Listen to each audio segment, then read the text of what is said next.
Hello everyone, welcome back to my channel. Class 10th maths की exercise 5.1 का part 3 है ये।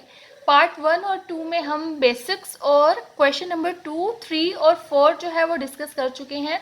तो बेसिकली ये क्वेश्चन नंबर 1 की वीडियो है, एक्सरसाइज 5.1 के क्वेश्चन नंबर 1।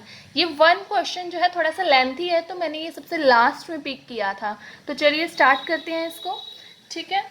तो देखिए फर्स्ट क्वेश्चन का फर्स्ट पार्ट है, the taxi fare after each kilometre when the fair is ₹15 for the first kilometre and ₹8 for each additional kilometer. Is this situation make an arithmetic progression and why? ये हमसे basically इस question में पूछ रहे हैं कि क्या ये जो सिचुएशन है एपी सीरीज फॉर्म करेगी कि नहीं करेगी। तो क्वेश्चन नंबर 4 में भी हमने यही ही चेक किया था, बट उसमें हमें directly A1, A2, A3 given थे, बट इसमें हमें पहले A1, A2, A3 अपने फॉर्म करने पड़ेंगे, देन फाइंड आउट करना पड़ेगा। मतलब इस ये जो थ्योरेटिकल वे में हमें एक लाइन कही गई है उससे अपने A1, A2, A3 find out करके देन चेक करना है। आप A3 तक ही चेक कर सकते हो, क्योंकि किन्हीं दो जगह से आप डिफरेंस निकाल लो, like A2 minus A1, A3 minus A2, that is sufficient. अगर दो से डिफरेंस सेम आ जाते तो हम कह सकते हैं कि एपी सीरीज है। 1 से तो हम सिर्फ बताते हैं कि ये डिफरेंस है, ठीक है। तो हमारा क्वेश्चन जो था वो ये है, टैक्सी फेयर मीन्स टैक्सी का किराया हर किलोमीटर के बाद बता रहे हैं वो, when the fair is ₹15 for the first kilometre. First kilometre means A1 is ₹15, तो A1 हमें पता चल गया, and ₹8 for each additional kilometre. Additional means next आप 1 किलोमीटर जाएंगे अगर तो आपके ₹15 लगेंगे, 2 किलोमीटर जाएंगे तो 15 तो लगेंगे ही लगेंगे, 8 और लगेंगे, ठीक है। ऐसे ही आप 3 किलोमीटर जाएंगे तो 15 तो लगेंगे ही लगेंगे, और 8 आपके नेक्स्ट वाले के लिए और थर्ड वाले के लिए एक और 8, ठीक है। तो ये आपका क्राइटेरिया है। क्या क्राइटेरिया है आपका? उन्होंने कहा फर्स्ट वाले का ओनली 15 है, और हर एडिशनल जितना आगे जाते जाएंगे हर किसी के लिए आपका 8 रुपीज़ ऐड होता जाएगा। तो A2 हो गया आपका ऐसे ही 15 प्लस 8 दैट इज 23। तो ऐसे ही A3 हो गया कि 15 फर्स्ट किलोमीटर का लगेगा ही, देन सेकेंड किलोमीटर का 8, देन थर्ड किलोमीटर का 8, ठीक है। तो आप इनको प्लस कर लेंगे तो 31 आ जाएगा हमारा। इसी तरह से हम A4 भी कर सकते हैं, तो 15 प्लस 8 प्लस 8 प्लस 8 ऐसे करते जाओगे तो 39 आ जाएगा। इस तरह से हम जितनी मर्जी जो है अपनी सीरीज़ को मतलब आगे कंटिन्यू कर सकते हैं, पर हमें क्वेश्चन इतना लेंथी करने की कोई नीड नहीं है। अब हम कॉमन डिफरेंस फाइंड आउट करेंगे।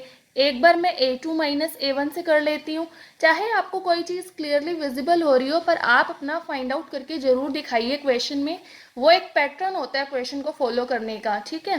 तो A2 minus A1 is 23 minus 15 that is 8, then again D A3 minus A2, then 31 minus 23 that is also 8, again D A4 minus A3 that is 39 minus 31। वैसे आपको ये चीज़ question में clearly visible थी कि पहले का फर्स्ट 15 है, देन आगे 8 इंक्रीज करना है हमें।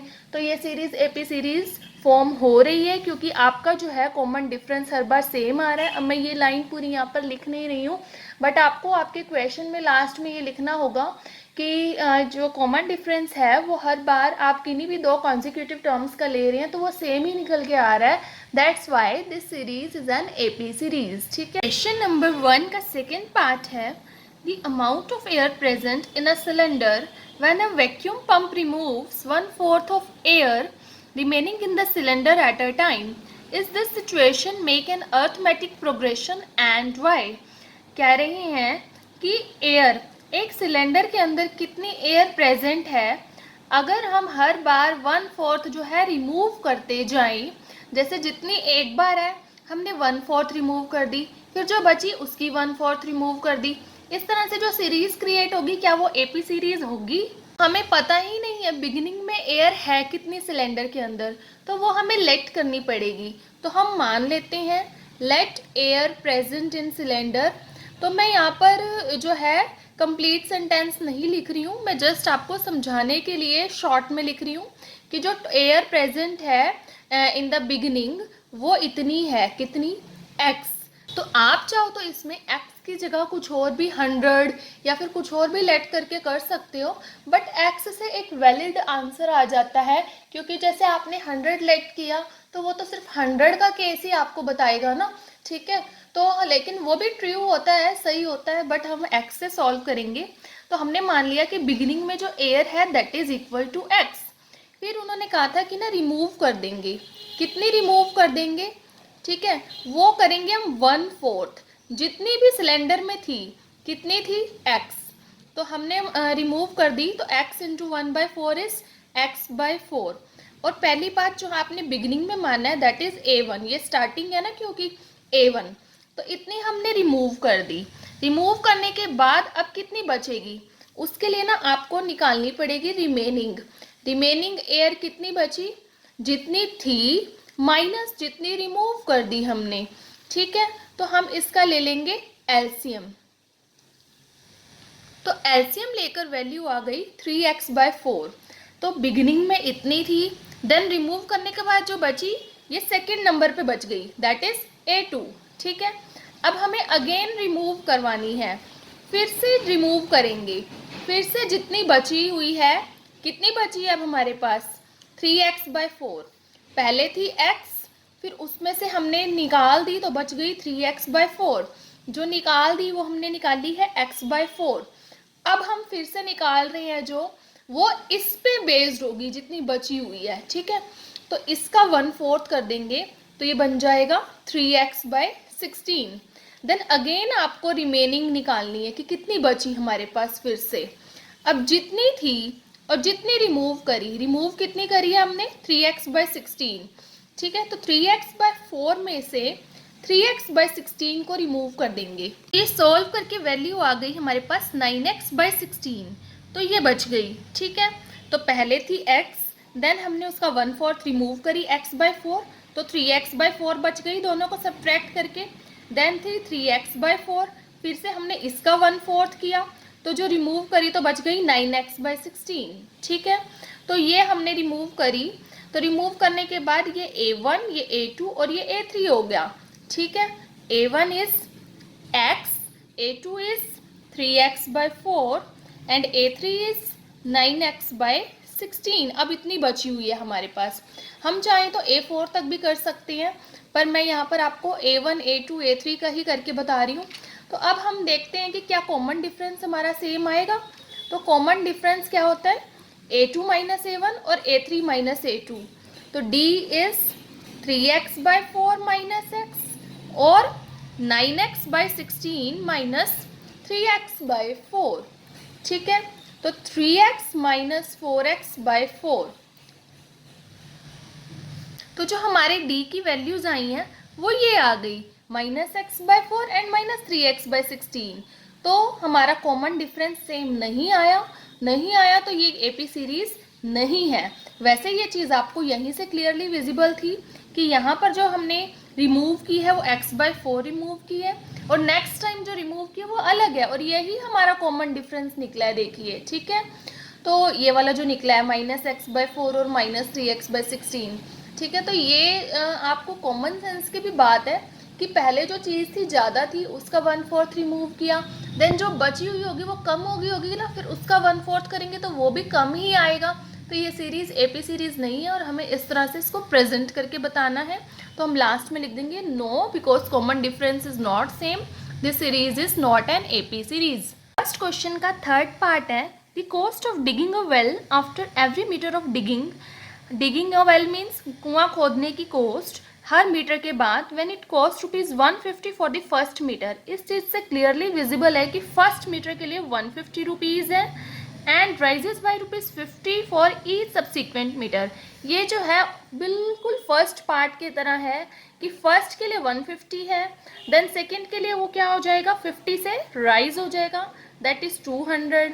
देन थर्ड के लिए फर्स्ट वाला भी लगेगा, देन सेकेंड वाला भी लगेगा, देन थर्ड वाला भी लगेगा, दैट इज़ 250। ऐसे ही A4 आप करेंगे तो 150 फर्स्ट के लिए लगेगा, देन सेकेंड के लिए 50, थर्ड के लिए 50, फोर्थ के लिए 50, ऐसे ही ये राइज होता जाएगा, हम जितना मर्जी डिग करते जाएंगे उसको, ठीक है। तो मैं आगे ये कंटिन्यू नहीं करी, आपको डायरेक्टली दिख रहा है 50-50 का ही डिफरेंस है, तो कॉमन डिफरेंस जो आएगा वो आपका हर बार 50 ही आएगा। तो ये भी सीरीज जो होगी वो एपी सीरीज फॉर्म होगी। फर्स्ट क्वेश्चन का लास्ट पार्ट है, फोर्थ पार्ट, और इस वीडियो का लास्ट क्वेश्चन है, और इसके बाद हमारी एक्सरसाइज 5.1 कंप्लीट हो जाएगी। जो हमने बाकी 2 पार्ट्स हैं उसमें हमने रिमेनिंग क्वेश्चंस 2, 3, 4 किए थे, और फर्स्ट क्वेश्चन हमने इस वीडियो में किया है, ठीक है। तो क्वेश्चन है, the amount of money in the account every year when rupees 10,000 is deposited at compound interest at 8% per annum, is this situation make an arithmetic progression and why? वो कह रहे हैं कि मनी जो अमाउंट होगी हर year जब हम 10,000 deposit करेंगे कंपाउंड इंटरेस्ट पे, रेट है 8%, तो 1 साल की, तो क्या ये सिचुएशन अर्थमेटिक प्रोग्रेशन है?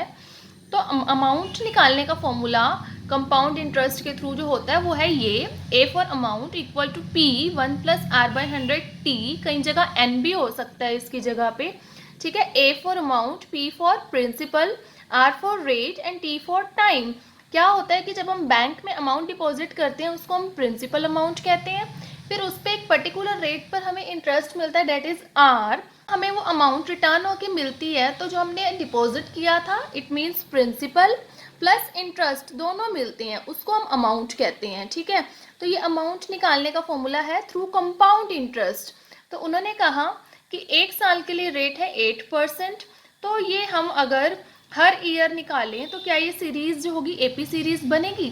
तो इसके लिए हम इस फॉर्मूला में पुट कर देंगे, ठीक है। ये A1, ये A2 और ये A3। A1 के लिए P is 10,000, 1 + R is 8/100, time कितना लेंगे हम? 1 ईयर।